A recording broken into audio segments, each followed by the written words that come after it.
Friends, I am Isha नेमा और आज के इस लेक्चर में मैं आपको सब्जेक्ट, ऑब्जेक्ट और कॉम्प्लीमेंट कैसे पहचाने, किसी भी वाक्य में, किसी भी सेंटेंस में आप कैसे पहचान सकते हैं ये बताऊंगी। उसके बाद मैं आपको लिस्ट के कुछ वर्ड्स बताऊंगी। So let's start.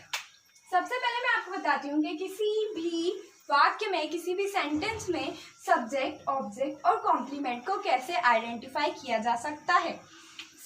सबसे पहले मैं आपको ये बताती हूँ कि किसी भी वाक्य में सब्जेक्ट को कैसे आइडेंटिफाई किया जाता है। तो किसी भी वाक्य में कौन या किसने जैसे शब्द को लगाकर आप सब्जेक्ट को पहचान सकते हैं। फॉर एग्जाम्पल, मेरे पास एक एग्जाम्पल है, राधा पढ़ती है। राधा पढ़ती है, तो इसमें आप कौन लगा के देखिए, खुद से क्वेश्चन पूछिए कौन पढ़ता है, तो फिर आपका आंसर मिलेगा राधा। तो फिर हमें ये क्लियर हो गया इससे कि राधा सब्जेक्ट है। इसी टाइप से आप और भी सेंटेंस बना के देख सकते हैं जिससे आप सब्जेक्ट को पहचान सकते हैं। जैसे हमें बाजार जाना चाहिए। किसे बाजार जाना चाहिए, इसमें हम सब्जेक्ट लगा के ऐसे पहचान सकते हैं। तो हमें बाजार जाना चाहिए, इसलिए इसमें हमें सब्जेक्ट हो गया। ऐसे ही मैं अगर आपको ऑब्जेक्ट का बताऊं तो ऑब्जेक्ट को पहचानने के लिए आपको कुछ इस टाइप के वर्ड्स का यूज करना पड़ता है, जैसे कि कहाँ, क्या, किसे, किसको, किसके साथ, किसके बारे में, किसके लिए, और भी है किसके साथ हो गया। ओके, तो अब मैं आपको बताती हूँ कि ऑब्जेक्ट का एक सेंटेंस, जैसे वह रमेश के बारे में बात करता है। तो इस सेंटेंस में आप खुद से क्वेश्चन पूछिए, वह किसके बारे में बात करता है। यहाँ पे आपको आंसर मिलेगा रमेश के बारे में। इसका मतलब ऑब्जेक्ट क्या है, रमेश। क्लियर। अब मैं आपको कॉम्प्लीमेंट का एक एग्जाम्पल बताती हूँ, जैसे कि रानी शाम को पूजा करती है। रानी शाम को पूजा करती है। कॉम्प्लीमेंट में किसी भी टाइम या कंडीशन को लगाकर हम पता लगा सकते हैं कि सेंटेंस में कॉम्प्लीमेंट क्या है, टाइम या कंडीशन को लगाकर। फॉर एग्जाम्पल, रानी शाम को पूजा करती है, तो यहाँ शाम को कॉम्प्लीमेंट है क्योंकि टाइम है, ये एक कंडीशन है जो इस सेंटेंस में बताई जा रही है, जो कि है शाम को। इसीलिए इस सेंटेंस में हम शाम को कॉम्प्लीमेंट बताएंगे। अब मैं आपको एक एक चीज क्लियर करती हूँ। जैसे यहाँ लिखा है राधा पढ़ती है, तो राधा कौन पढ़ती है, राधा। यहाँ पर सब्जेक्ट हो गई राधा। ओके, अब कुछ भी करना, उठना, बैठना, सोना, ये सब क्या है, वर्ब है। मैंने आपको पहले ही बताया है। तो यहाँ पढ़ती है मीन्स पढ़ना, जो कि एक वर्ब होगी।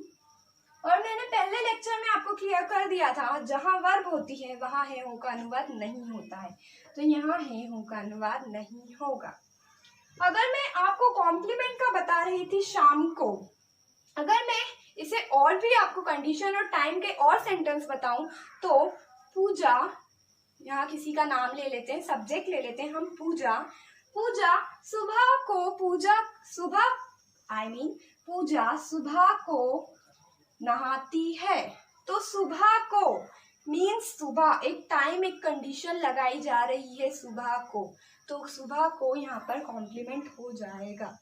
ओके, तो ये शाम की जगह हम सुबह को ले सकते हैं, शाम को ले सकते हैं, दिन में ले सकते हैं, ये सब कॉम्प्लीमेंट है, कंडीशन है। ओके, और अगर मैं ऑब्जेक्ट के बारे में बताऊं तो यह सब्जेक्ट है, वह, ये तो सब्जेक्ट हो गया अपना।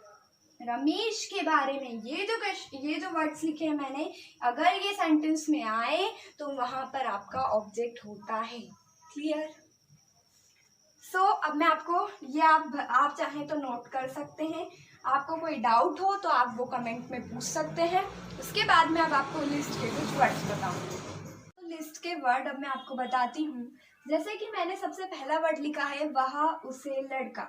वह उसे लड़का मतलब ही। अगर आपको कहीं पर भी वह उसे, इन दोनों में से एक शब्द का यूज करना है तो आपको लड़के के लिए करना है तो वहां पर ही लगेगा। अगर आपको लड़की के लिए करना है तो वहां शी लगेगा। फॉर एग्जाम्पल, उसे मत रोको, उसे जाने दो। वह मेरी बहन है, वह मेरा भाई है, ऐसे आप ही और शी का यूज कर सकते हैं। ओके, पर याद रखिएगा लड़की के लिए वह मेरी बहन है, वह जा रही है, और लड़के के लिए वह जा रहा है। ये क्लियर मीन्स ये आप याद रखिएगा। उसके बाद मैंने यहाँ लिखा है थर्ड, मुझे यानी कि मी ऑब्जेक्ट।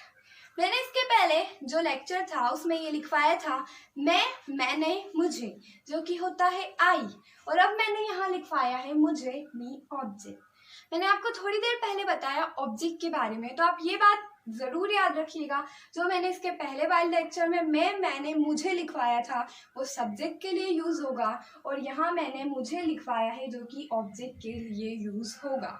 जैसे कि वह मुझसे बात करती है, यहाँ पे मैंने इसको ऑब्जेक्ट के लिए यूज करा है, वह मुझसे बात करती है। वह मुझे उससे बात करने दो, यहाँ सब्जेक्ट के लिए यूज होगा। और फोर्थ है हमें, हमसे, ये भी ऑब्जेक्ट के लिए यूज होगा। हमें, हमसे, अस ऑब्जेक्ट, ऑब्जेक्ट के लिए यूज होगा, याद रखना। हमें जाने दो सब्जेक्ट के लिए, मीन्स हमें यहाँ सब्जेक्ट है। उन्हें हमसे बात करने दो, तो यहाँ पर अस ऑब्जेक्ट के रूप में यूज होगा।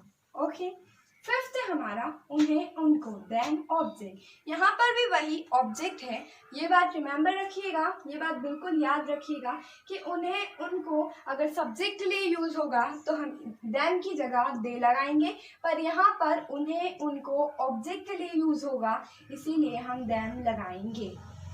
जैसे उन्हें मेरे पास बुलाओ, तो यहाँ हम दे लगाएंगे जो कि सब्जेक्ट के लिए यूज होगा।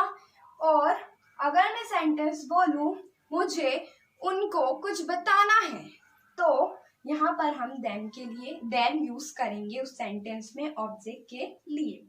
अब मैं आपको ये वाला बताती हूँ, सिक्स्थ वाला, जो कि है उसे, उसको, लड़का। क्या है? उसे, उसको, लड़का। Him, him object, him object. यहाँ पर भी ऑब्जेक्ट के रूप में यूज होगा, यहाँ पर सब्जेक्ट के रूप में, यहाँ पर ऑब्जेक्ट के रूप में। उसे बुलाओ, मैं उसे बुलाती हूँ। क्लियर? उसे बुलाओ सब्जेक्ट के रूप में, मैं उसे बुलाती हूँ ऑब्जेक्ट के रूप में। फिर ऐसा ही हर का यूज होगा। अब आप समझ ही गए होंगे। मैं 8th वाला बताती हूँ, कौन, जो। मैंने पिछले लेक्चर में आपको क्या जो बताया था, बट मैं यहाँ पे आपको डाउट क्लियर करने के लिए बता देती हूँ कि कौन जो किसी लिविंग थिंग के लिए यूज होगा। फॉर एग्जाम्पल, जो, कौन का तो आप समझ ही गए होंगे, वह कौन है। ओके, मैं जो का बताती हूँ। जो मेरी दोस्त है, मीन्स वह जो कोचिंग आती है ना, वह जो कोचिंग आती है मेरी दोस्त है, तो वहां पर जो का यूज किसी पर्सन के लिए होगा, वहां पर हु लगेगा। और व्हाट मीन्स किसी ऑब्जेक्ट के लिए, किसी थिंग के लिए, किसी वस्तु के लिए। मैं तुमसे जो कह रहा हूं उसे ध्यान से सुनो, वहां पर व्हाट का यूज होगा। ये आपको ध्यान में रखना है। ये दोनों जो लगते एक जैसे हैं, बट इनका सेंटेंसेस, इनके जो सेंटेंसेस बनते हैं वो अलग अलग होते हैं। अब मैं आपको बताती हूँ, मेरा, मेरी, मेरे, माय प्लस नेम। यहाँ पे जो मैंने नेम लिखा है ना, नेम मीन्स किसी का भी नाम आएगा। जैसे मैंने कहा मेरा, मेरी, मेरे, मेरा भाई, मेरी बहन, मेरी कॉपी, मेरा फोन, तो मेरे की जगह तो माय आ जाएगा। और फोन बोला मैंने, मेरा फोन, तो माय फोन। मेरी कॉपी, माय कॉपी, ऐसा। और हमारा, हमारी, हमारे, यहाँ पर भी बिल्कुल मेरा, मेरी, मेरे जैसा सेम थिंग यूज होगा। हमारा, हमारी, हमारे और प्लस नेम मीन्स हमारा घर, हमारे पैसे, सो और मनी और हाउस। ठीक है, और होम भी सही है। और मैं आपको 12th बताती हूँ, जो कि है उनका, उनकी, उनके, वही same thing, their plus name. उनका घर, उनके पैसे, उनका मकान, सेम थिंग। तुम्हारा, तुम्हारी, तुम्हारे, तुम्हारा घर, तुम्हारी बहन, तुम्हारे पैसे, सेम थिंग। यार बस आपको एक चीज याद रखनी है, हमारा, हमारी, हमारे, लोग इसको पढ़ते हैं अवर। ये अवर नहीं, इसका प्रोनाउंसिएशन और या फिर आर होता है। ये चीज क्लियर कर लीजिए, और या आर। ओके, अब इसको गलत प्रोनाउंसिएट मत कीजिएगा। और है तुम्हारा, तुम्हारी, तुम्हारे, इसको लोग यूआर बोलते हैं। That's not UR, that's your. अब क्या बोलेंगे आप? योर। ओके, और उसका उसकी उसके लड़के के लिए ही प्लस नेम यूज होता है और उसका उसकी उसके लड़की के ही हर प्लस नेम यूज होता है। मीन्स उसका घर, उसकी पेन। याद रखिएगा, अगर आपने लड़के के लिए यूज किया है तो आपको हिज प्लस नेम लगाना है और लड़की के लिए यूज किया है तो हर प्लस नेम लगाना है। Thank you guys. At last मैं आपको ये बताना चाहती हूँ कि ये जो वर्ड्स मैंने लिस्ट के लिखवाए हैं आप इनकी प्रैक्टिस करिएगा, इनके सेंटेंसेस बना के देखिएगा, आपको और जल्दी लर्न हो जाएगा। Thank you for watching my video. Thank